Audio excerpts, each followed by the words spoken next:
If you've ever felt stuck in your thoughts, trapped in overthinking, or like your mind is always either replaying the past or worrying about the future, then what I'm about to share with you can completely shift the way you experience your life. Because what if I told you that most of your stress, anxiety, and emotional pain doesn't come from your actual life, but from the way your mind is interpreting it right now? This is exactly the life-changing message of the book, The Power of Now by Eckhart Tolle. Eckhart Tolle is a spiritual teacher who went through a deep inner breakdown in his life. And what came out of that experience was not just recovery, but a completely new understanding of human consciousness and peace. Now, here is the core idea of the book in a simple way. The only real moment you ever have is the present moment.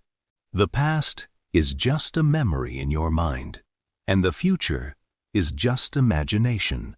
But your mind keeps pulling you away from now, and that is where suffering begins.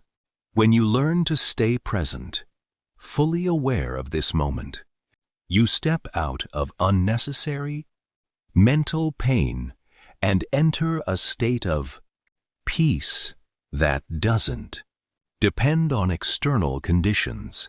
The book explains that most humans are not truly living life. They are thinking about life. The mind creates a constant stream of thoughts, judgments, regrets, and fears. We begin to identify with these thoughts so strongly that we believe we are them. But Eckhart Tolle says, you are not your mind. You are the awareness behind it. He introduces the concept of the pain body, which is like an emotional shadow stored inside us from past trauma and suffering. This pain body feeds on negativity and becomes active when we are not present. That's why small situations can suddenly trigger big emotional reactions. The book teaches that enlightenment is not something far away or mystical. It simply means being fully present. Whether you are walking, eating, talking, or even sitting in silence, when your attention is fully in the now, there is peace. One of the most powerful lessons is this: acceptance of the present moment is the end of suffering. This doesn't mean you stop improving your life. It means you stop resisting what is already here. And from that clarity, real change becomes possible. Now let's break down the core lessons more deeply. First, the book teaches that your thoughts are not always true. Just because your mind says something doesn't mean you must believe it. Most suffering comes from believing every thought without question. Second, it explains that time is a mental construct. The past and future only exist in your mind. The only place where life actually happens is right now. Third, it shows that ego is the false sense of self created by your thoughts. Ego always wants more, compares, judges, and feels threatened. But when you observe it, instead of becoming it, it loses power. Let's bring this into real life. Imagine someone insults you. Normally, your mind replays the insult again and again, building anger or sadness. But if you are present, you hear the words. You observe your reaction, but you don't get lost in the mental story. The emotion passes much faster. Or, think about anxiety before an exam or job interview. Most of the fear is not happening in reality. It's your mind creating future scenarios. When you come back to the present moment, focus on your breath, your surroundings, your preparation. The fear starts to lose control over you. Now, here are some practical ways to apply this book in daily life.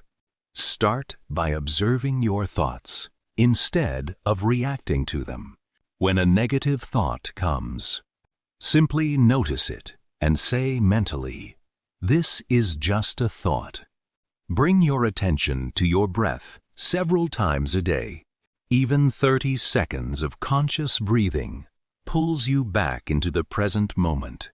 When doing daily activities like eating or walking, slow down and fully experience them instead of multitasking or scrolling your phone. And most importantly, when stress comes, ask yourself one simple question. What is actually happening right now? Not what happened yesterday, not what might happen tomorrow, just now. Because the truth is, in this very moment, you are usually safe. The mind is the one creating unnecessary suffering. The final takeaway from this book is simple but powerful. Peace is not something you find in the future.